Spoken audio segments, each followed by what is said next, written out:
Hello students, I welcome all of you in Kenes Educare. Today we are learning new chapter lines and angles. This chapter is from your ninth mathematics NCERT. तो students lines किसे हम कहते हैं, segment किसे कहते हैं, already आपको पता है। यहाँ पर मैंने क्या ड्रॉ किया है, एक लाइन सेगमेंट मैंने ड्रॉ किया है। Okay, and you already know the types of angles, angle के टाइप्स भी आपको पता है। अगर ये एंगल यहाँ पर ये से हो 0 डिग्री का तो उसे हम क्या कहते हैं, जीरो एंगल कहते हैं। Okay, if the angle is greater than 0 and less than 90 degree we call it as acute angle. If the angle is perfectly 90 degree, we call it as right angle. If the angle is greater than 90 degree and lesser than 180 degree, we call it as obtuse angle. When the angle is 180 degree, we call it as straight angle. Okay. After that, when the angle is greater than 180 degree and less then 360 degree, अगर उससे lesser than हो तो उसे हम क्या कहते हैं, reflex angle कहते हैं. And the when angle is again complete revolution, one revolution and come it to original position, मतलब 360 डिग्री हो तो उसे हम कहते हैं कंप्लीट एंगल. क्या कहते हैं, कंप्लीट एंगल कहते हैं. ओके, ऑलरेडी आपको ये सभी टाइप्स पता है. तो आइए स्टार्ट करते हैं आज के इस लेक्चर को फ्रॉम द पॉइंट इंट्रोडक्शन से.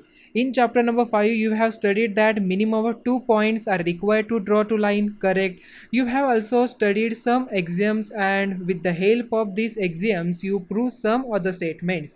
In this chapter, you will study the properties of the angles formed when two lines intersect each other. मतलब अगर two lines यहाँ पर intersect होती है तो यहाँ पर कौन से properties बनती है वो हमें इस chapter में learn करना है.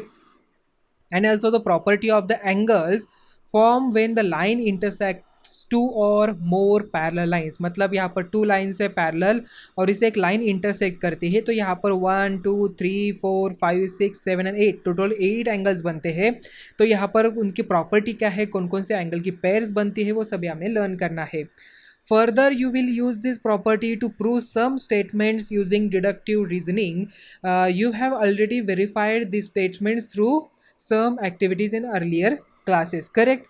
देखिए, if your daily life you see different types of angles formed between the edges of the plane surfaces. Correct. Already मैंने आपको starting में ही बता दिया.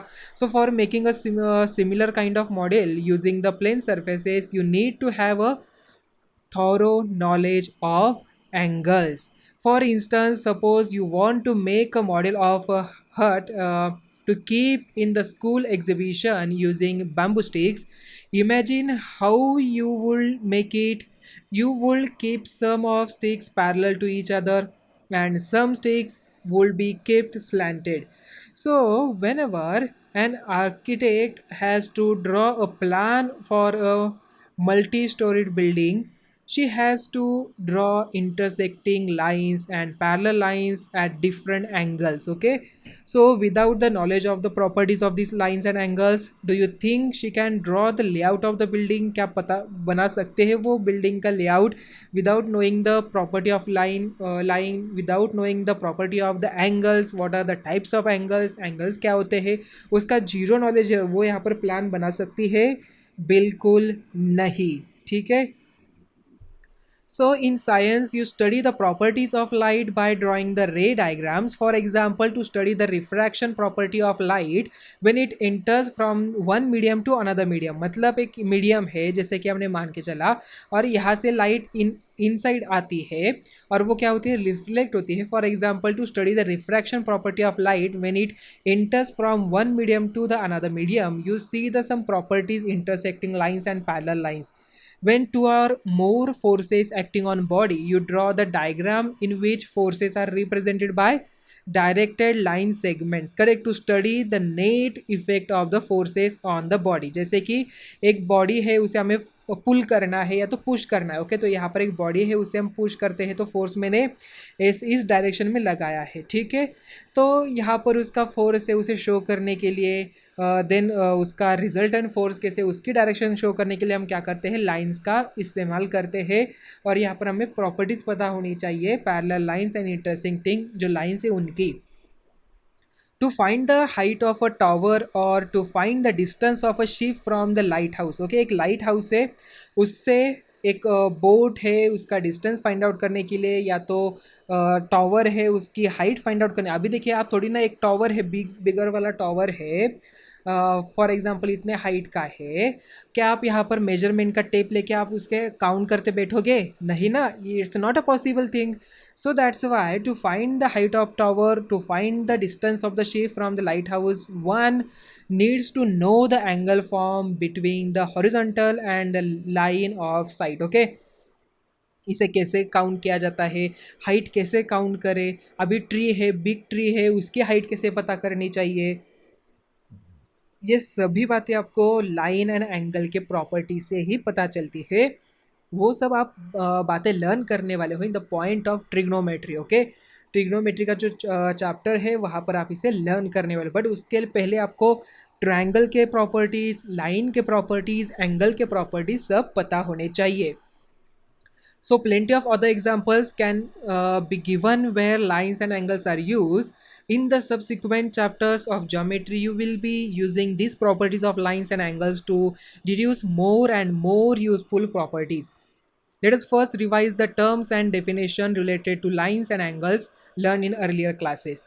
देखिए basic terms and definition. Recall that a part of a line with two ends points we called it as a line segment. Correct. And उसे हम कैसे show करते हैं? लाइन सेगमेंट मुझे शो करना है तो यहाँ पर हम इसे इस तरीके से शो करते हैं. ए बी के ऊपर हमने एक बार लगा दिया, ठीक है. अगर उसी को है हमें रे के फॉर्म में शो करना तो हम क्या करते थे? जस्ट यहाँ पर एक एरो ऐड करते थे. अगर उसे मुझे लाइन के फॉर्म में शो करना है तो हम क्या करते? दोनों साइड की तरफ ऐसे एरो ऐड कर देते, ठीक है. So and a part of a line with one end point is called a ray. Okay, so note that the line segment AB is denoted by AB bar and its denoted length is denoted by AB. The ray AB is denoted by AB ray के उसके ऊपर एक ray draw करना है and line denoted by AB के ऊपर एक line draw करनी है. However, we will not use these symbols and will denote the line segment AB, ray AB, length AB and line AB by the same symbol. Okay, so AB, the meaning will be clear from the context. Okay, sometimes small letters L, M, N etc will be used to denote lines. Okay, मतलब एक line है उसे denote करने के लिए भी L line, M line, N line ऐसे भी हम कहते हैं. तो स्टूडेंट्स, इफ थ्री और more points lie on the same line they called collinear points. Correct. यहाँ पर देखिए थ्री और more points lie on the same line, एक ही लाइन पे आते हैं, एक और दो से ज़्यादा तो उसे हम कहते हैं collinear points. Otherwise they are called non collinear, मतलब एक स्ट्रेट लाइन पे नहीं आते तो उसे हम क्या कहते हैं? नॉन. ये चारों यहाँ पर नॉन कोलिनियर पॉइंट्स है बिकॉज एक स्ट्रेट लाइन पे नहीं आ रहे हैं, ठीक है. So recall that the angle is form when two rays originate from the same end point. The rays making an angle are called the arms of the angle and the end point is called the vertex of the angle. You have studied different types of angles such as acute angles, right angle, obtuse angle, straight angle and reflex angle in earlier classes. Okay, already आपने इसे learn किया है. देखिए यहाँ पर acute angle है, right angle है, obtuse angle है, straight angle है and reflex angle भी है. ओके, आई बात समझ में? आई थिंक ये कंसेप्ट आपको समझ में आ चुका होगा. तो students, an acute angle measures between 0 degree to 90 degree whereas right angle is exactly equal to 90 degree and angle greater than 90 degree but less than 180 degree we called it as obtuse angle. when the angle is 180 degree we call it as straight angle, and angle which is greater than 180 but less than 360 we call it as reflex angle. Further, two angles whose sum is 90 degree are called complementary angle, and the sum of two angles when the 180 degree we call it as supplementary angles. Okay, देखिए to angle से उन दोनों की addition जो है यहाँ पर 90 degree बन रही है तो उसे हम क्या कहेंगे? कॉम्प्लीमेंट्री एंगल कहेंगे. And when the addition of the two angles is 180 degree, अगर उनकी एडिशन अगर 180 डिग्री बनती हो उसे हम कहते हैं सप्लीमेंट्री एंगल्स. क्या कहते हैं? सप्लीमेंट्री एंगल्स कहते हैं. फिर से रिकॉल करेगा ये सभी बातें, ठीक है. चलो फिर से रिकॉल करते हैं. द एंगल, देखिए यहाँ पर सबसे पहले 0 डिग्री का एंगल है यहाँ पर, तो यहाँ पर एक लाइन आ रही है तो इसे हम कहते हैं zero angle. When the angle is less than 90 degree और greater than 0 we call it as acute angle, correct, क्या कहते हैं उसे हम एक्यूट एंगल कहते हैं, क्यूट सा angle acute angle. When the angle is exact 90 degree we called it as right angle. When the angle is greater than 90 degree and lesser than 180 degree we called it as obtuse angle. When the angle is perfect 180 degree we call it as straight angle or 180 degree angle. Okay, and when the angle is 180 degree से ज़्यादा हो, 360 से कम हो, कर for example ऐसा ऐसा ऐसा, ये वाला या तो ये वाला या तो ये वाला. ओके, इन सभी को हम क्या कहते हैं, रिफ्लेक्स एंगल कहते हैं. एंड व्हेन हम एक कंप्लीट रिवॉल्यूशन बना के आते हैं ओरिजिनल पोजीशन पे, उसे हम कहते हैं कंप्लीट एंगल. देन उसके बाद हमने और एक बात लर्न की थी, क्या लर्न की थी हमने, when the addition of two angles is 90 degree we call it as complementary angle. When the addition of the two angles is 180 degree we call it as supplementary angles. Okay, supplementary for 180, complementary for 90 degree. ध्यान में आ जाएगा. कैसे ध्यान में रखेंगे आप इसे, देखिए कॉम्प्लीमेंट्री सप्लीमेंट्री आपको दो वर्ड्स तो याद है. अभी पहले इसका फर्स्ट लेटर देखिए, सी और एस. ओके, पहले कौन आता है, सी आता है, आफ्टर दैट एस आता है. सो 90 डिग्री 180 से पहले आएगा, सो कॉम्प्लीमेंट्री पहले कहेंगे, देन 180 को हम सप्लीमेंट्री कहेंगे. ऐसे भी आप याद रख सकते हो. वर्ड तो दोनों आपको याद रहेंगे, complementary and supplementary. Sometimes MCQ में ऐसे टाइप के क्वेश्चन पूछे जा सकते हैं, तो वहाँ पर आप कंफ्यूज हो सकते हैं कॉम्प्लीमेंट्री एंड सप्लीमेंट्री में. तो याद कैसे रखेंगे, पहले आता है C, so 90 degree complementary and after that 180 मतलब सप्लीमेंट्री. याद में रहेगा अभी, यस. चलो, you have also studied about adjacent angles. आपने एडजेसेंट एंगल्स के बारे में भी लर्न किया है. ओके, क्या होता है एडजेसेंट एंगल, मतलब जिनका इनका जो आर्म है, एक आर्म कॉमन होता है और उनका जो इंटीरियर पोर्शन है, ओके, इंटीरियर पोर्शन दोनों का डिफरेंट होता है. ठीक है, उसे हम एडजेसेंट एंगल कहते हैं. मतलब जैसे कि देखिए यहाँ पर एंगल बी डी सी है, बी डी सी ए वाला एंगल है एंड ए बी डी एक अनदर एंगल है. इन दोनों का बी डी एक आर्म कॉमन है. ठीक है, तो ये कंडीशन सेटिस्फाई हो गई. एंड उनका जो इंटीरियर पोर्शन है, मतलब देखिए ये क्या है, इनका इंटीरियर, इसका एक इंटीरियर पोर्शन है, इसका एक इंटीरियर पोर्शन है, दोनों का डिफरेंट डिफरेंट है.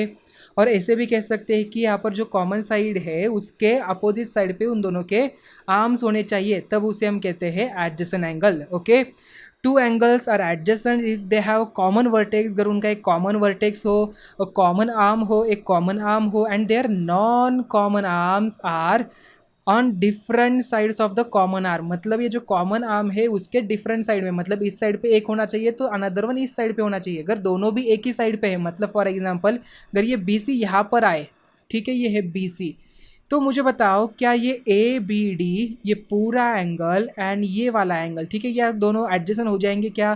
देखिए उनका कॉमन वर्टेक्स है, कॉमन आर्म है, बट कॉमन आर्म के एक ही साइड पे दोनों भी जो रिमेनिंग आर्म है दिख रहे हैं. इसका मतलब ये एडजेसेंट एंगल नहीं होंगे.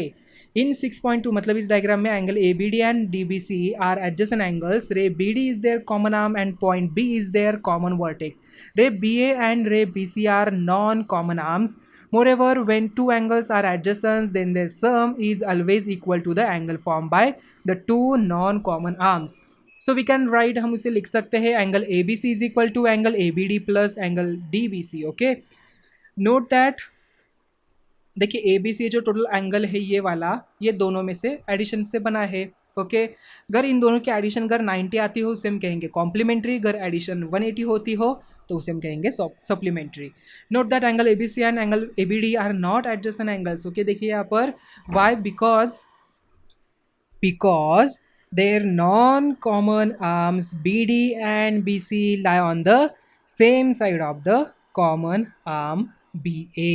Okay, अभी if the non-common arms BA and BC in figure जैसे कि 6.2 में दिख रहा था आपको, form a line when then it will look like, इस तरीके से हम दिख सकते हैं. ठीक है, ए बी एंड ये अगर स्ट्रेट लाइन पे आए तो in this case A B D and B D C are called linear pair of angles. Why, because यहाँ पर ए बी सी जो है स्ट्रेट लाइन फॉर्म कर रही है, इन दोनों की एडिशन 180 डिग्री आ रही है, तो उसे हम कहते हैं लीनियर पेयर एंगल्स. ओके, क्या कहते हैं, linear pair of angles. Angle की क्या है, लीनियर पेयर है, मतलब दोनों के एडिशन क्या आएंगे 100% 180 डिग्री है। ये प्रॉपर्टी बहुत बार यूज़ होती है बच्चों, ध्यान में रखना है आपको ये property, linear pair angle. Okay, most of this property, ये वाली वर्टिकली अपोजिट वाला ये प्रॉपर्टी यूज़ किए, दोनों प्रॉपर्टी 100% यूज़ होती है। ओके, मोस्टली थेरम्स में यूज़ होता है। अगर आपको डायग्राम से उसमें क्वेश्चन बेस है, एंगल बेस क्वेश्चन, तो वहाँ पर भी ये बहुत बार यूज़ होता है। तो लीनियर पेयर एंगल एंड जो सप्लीमेंट्री, उसमें क्या है, लीनियर पेयर की जो एडिशन है मतलब वो सप्लीमेंट्री होती है, मतलब एडिशन 180 डिग्री आती है। ये तो बात समझ में आ गई। You may also recall the vertically opposite angle. Okay, vertically opposite मतलब इसका ये एंगल अपोजिट है, मतलब ये दोनों भी क्या होते हैं, इक्वल होते हैं। ये क्यों इक्वल होते हैं, ऑलरेडी आपने इसका प्रूफ भी देखा था। Okay, so when two lines say AB and CD intersect each other, say at the point O, there are two pairs of vertically opposite angle। कौन कौन सा, angle AOD and angle COB, angle AOC and angle DOB यहाँ पर हो जाएगा। Okay, so one pair is angle AOD, कहाँ पर है AOD, यहाँ पर है। BOC कहाँ पर है, BOC यहाँ पर है। Can you find other pair, ये सामने फाइंड आउट किया, ये वाली और ये वाली। ठीक है, yes.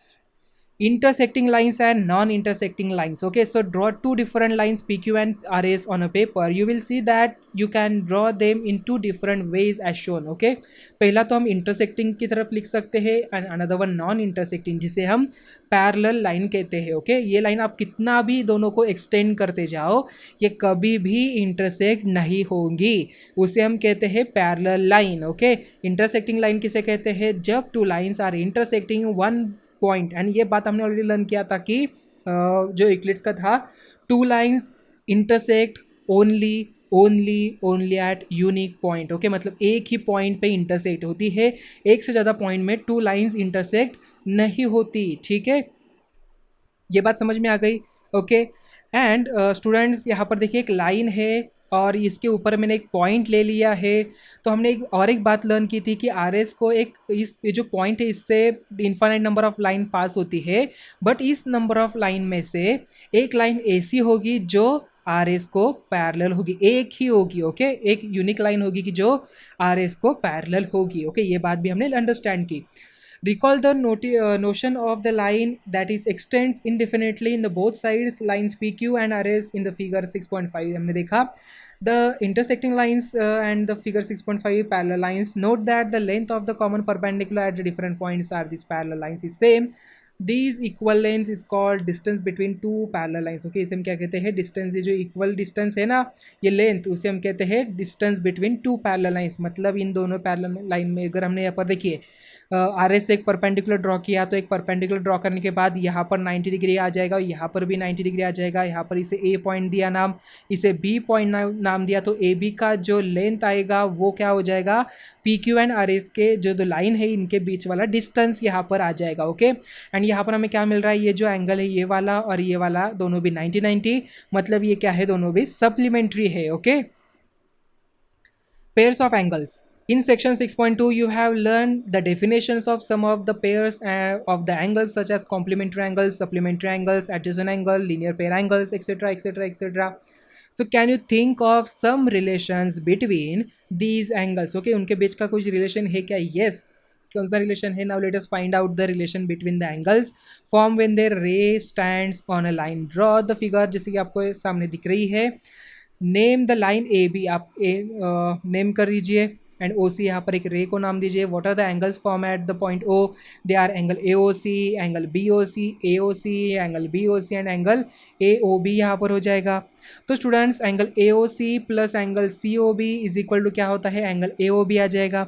And here we see angle A O B क्या है, स्ट्रेट लाइन है, मतलब उसका आंसर क्या हो जाएगा, उसका मेजरमेंट क्या हो जाएगा, 180 डिग्री आ जाएगा। Correct, it's a 180 degree. Why, because it's a straight line, straight line का मेजरमेंट 180 डिग्री होता है। And now angle A O C plus angle C O B is equal to 180 degree होगा, because linear angle pair दोनों भी क्या है, linear angle pair में है, सो दैट्स वाई। एंड इन दोनों का जो एडिशन है वो एंगल ए ओ बी आ रहा है, तो ये इक्वल इससे है, तो मतलब 180 डिग्री इज इक्वल टू हो जाएगा। So from our discussions we can state the following exams. कौन सा स्टेटमेंट देखिए, if a ray stands on a line then the sum of two adjacent angles so form is 180 degree। Recall that when the sum of two adjacent angles is 180 degree, they are called a linear pair of angles। उसे हम क्या कहते हैं, linear pair of angles कहते हैं। In exam 6.1, It is given that a ray stands on a line. From these given, we have concluded that the sum of two adjacent angles so form is 180 degree.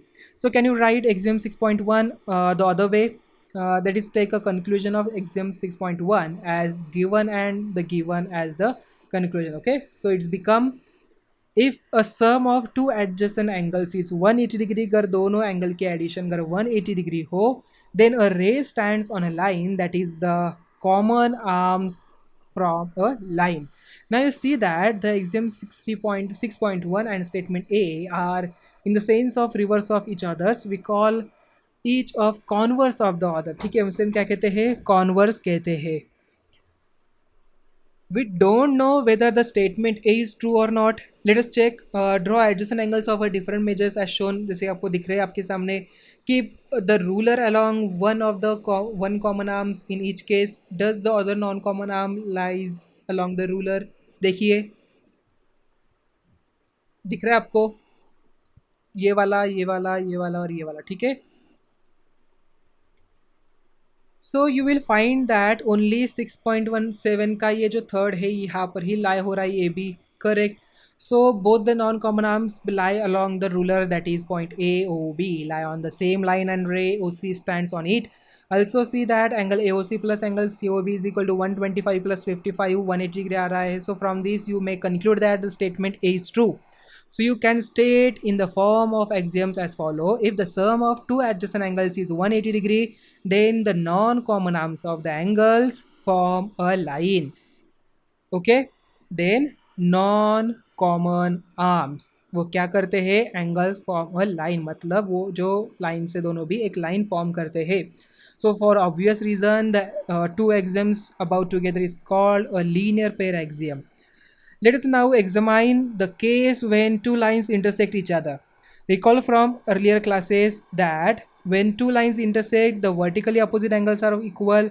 And let us prove the result now. See appendix 1 for the ingredients of a proof and keep those in mind while studying the proof given below. Okay, देखिए, if two lines intersecting each other, then the vertically opposite angles are equal. कैसे prove करेंगे? ये दोनों हमें equal करना है इससे. ठीक है, अभी देखिए ए बी क्या है? एक स्ट्रेट लाइन है. सी डी क्या है? स्ट्रेट लाइन है. सो कैन आई राइट, मैं यहाँ पर ऐसे लिख सकता हूँ angle A O D plus angle D O B. Okay, so या तो बी ओ डी लिखे, B O D is equal to क्या होगा? 180 डिग्री होगा. वाई हमने ऑलरेडी कंसेप्ट लर्न किया था, linear angle pair. A B क्या है? स्ट्रेट लाइन है. यहाँ पर भी ये बन गया, तो इसे इक्वेशन नंबर 1 कहेंगे. एंड नाउ स्टूडेंट्स अभी देखिए angle A O C plus angle C O B is equal to 180 degree होगा. ठीक है. एंड नाउ देखिए स्टूडेंट्स, यहाँ पर angle A O D plus angle B O D मिला. Angle A O C plus angle यहाँ पर हमें सी ओ बी मिला. करेक्ट, समझ में आ गया. एंड नाउ देखिए एंगल ए ओ सी, हमने ये वाली पेयर ली इससे एंड हमने ये वाली पेयर इससे ली. अभी हम और एक लिख सकते हैं. कौन सी पेयर? ये वाली, इससे हम लिख सकते हैं. So angle A O C plus angle A O D is equal to 180 degree. ये भी लिख सकते हैं. Equation number 2, equation number 3. And now हम और एक लिख सकते हैं. क्या वाला? ये और ये हम लिख सकते हैं. So angle C O B plus angle C O B किससे हम लिख सकते हैं? बी ओ डी से लिख सकते हैं. So angle B O D is equal to 180 degree. So equation number 4. Now इन दोनों को इक्वेट करिए, इसे और इसे इक्वेट करिए. ठीक है. सो पहला हम angle A O D plus B O D, angle B O D is equal to 180 degree. ये इक्वल है इससे, मतलब इसे हम लिख सकते हैं angle C O B plus angle B O D. देखिए एंगल बी ओ डी दोनों तरफ कैंसिल हो गया. So angle A O D is equal to angle C O B हमें मिला. करेक्ट. देखिए एंगल ए ओ डी ये वाला सी ओ बी से इक्वल मिला, मतलब हमने यहाँ पर प्रूव कर दिया. नाउ 2 एंड 3 को यहाँ पर इक्वेट कर लेते हैं. देखिए 2 एंड 3 को अगर मैं यहाँ पर इक्वेट कर लेता हूँ, क्या होगा? Angle A O C plus angle C O B is equal to angle A O C plus angle A O D. AOC get cancel, angle COB is equal to angle AOD. क्या मिला? सी O B कहाँ पर है? C O B देखिए यहाँ पर सी O B ये वाला है एंगल ए ओ डी, यही मिला हमें। ये दोनों भी स्टेटमेंट से हमें क्या चाहिए था? ए ओ सी चाहिए था and angle D O B चाहिए था, ठीक है। सो हम क्या करते हैं अभी, इसे इक्वेशन 2 एंड 3 को इक्वेट कर लेते हैं, ठीक है। कर सकते हैं क्या? यस। देखिए angle A O C plus angle C O B is equal to angle C O B plus angle B O D, ठीक है। C O B get cancel, angle A O C is equal to angle B O D मिला, yes okay. तो ये इससे equate हो गया, ठीक है। ये आपको थ्योरम आपको ऐसे प्रूव करना है। ये थ्योरम जो है आपको क्वेश्चन में भी आ सकता है, ओके। सो आपको ये थ्योरम का स्टेटमेंट यहाँ से कॉपी करना है, ओके। यही आपको लिखना है। आई बात समझ में? आई थिंक ये आपको समझ में आ चुका होगा। तो स्टूडेंट्स एग्जांपल 1 देखिए, in figure 6.9 lines P Q and R S intersect each other at a point O if angle P O R is to angle R O Q is equal to 5:7, find all the angles, okay ठीक है। Angle P O R plus angle R O Q 180 degree है और इनका ratio हमें दिया है 5:7, okay. So therefore angle P O R is equal to 5/12 multiply 180 degree is equal to 75 degree बन गया। सिमिलरली आर ओ क्यू क्या हो जाएगा? 7/12 multiply with 180 degree is equal to 105। And now vertically opposite angle की concept use करिए, angle P O S is equal to angle R O Q is equal to 105 degree, angle S O Q is equal to angle P O R is equal to 75 degree, okay. So vertically opposite angle की property हमने यहाँ पर use किया। Now example number 2, in 6.10 ray O S stands on a line P O Q, ray OR and ray OT are angle bisector of angle POS and SOQ respectively. If angle POS is equal to x, find ROT, okay। बहुत ही आसान question है ये भी। देखिए students, POS ये वाला angle plus angle SOQ ये वाला एंगल मिलके 180 डिग्री बनेगा, correct. And now angle POS क्या दिया है उन्होंने? x दिया है, तो यहाँ पर x पुट करी है, तो x is equal to x plus angle SOQ is equal 180 degree. So SOQ क्या बनेगा? 180 माइनस x बनेगा, करेक्ट, बिकॉज ये x यहाँ पर पॉजिटिव सब्ट्रैक्शन में हो जाएगा। Now ray O R bisect angle POS, ये जो रे ओ आर कहाँ पर? ये वाला POS को बाइसेक्ट कर रहा है, मतलब 2 इक्वल पार्ट्स में डिवाइड कर रहा है। So that's why angle ROS is equal to half of angle POS, okay. तो students half of POS already x दिया है, तो x/2 आ जाएगा। नाउ एंगल SOT क्या है? इसका हाफ है, सो दैट्स वाई ये क्या हो जाएगा? 90 माइनस x/2 हो जाएगा, करेक्ट, बिकॉज SOQ क्या है यहाँ पर? देखिए ये SOQ है, SOT इसके हाफ है। सो SOQ ऑलरेडी हमने 180 माइनस x फाइंड आउट किया था, उसे पुट किया, 90 माइनस x/2 मिला। Now angle ROT is equal to ROS plus angle SOT, value put करिए and x/2 get cancel, we get 90 degree. हमें कितना मिला? 90 डिग्री मिला, ओके। सो आई थिंक ये क्वेश्चन आपको अच्छी तरीके से समझ में आ चुका होगा। तो हमें ROT मिला है 90 degree. Students example number 3, in figure 6.11 OP, OQ, OR and OSR 4 rays prove that angle POQ plus angle QOR plus angle SOR plus angle POS is equal to 360 degree, okay. मतलब सभी के addition 360 degree आती है, हमें prove करना है। You need to produce any of ray OP, OQ, OR and OS backwards to a given point. Let us produce ray OQ backwards to a point T so that TOQ is a line. See that's यहाँ पर diagram में दिख रहा है आपको, yes। तो students angle TOP plus angle POQ 180 degree and angle TOS plus angle SOQ is equal to 180 degree. क्या बनेगा? SOQ is equal to SOR plus QOR। Now we can write angle TOS plus angle SOR plus angle QOR is equal to 180 degree.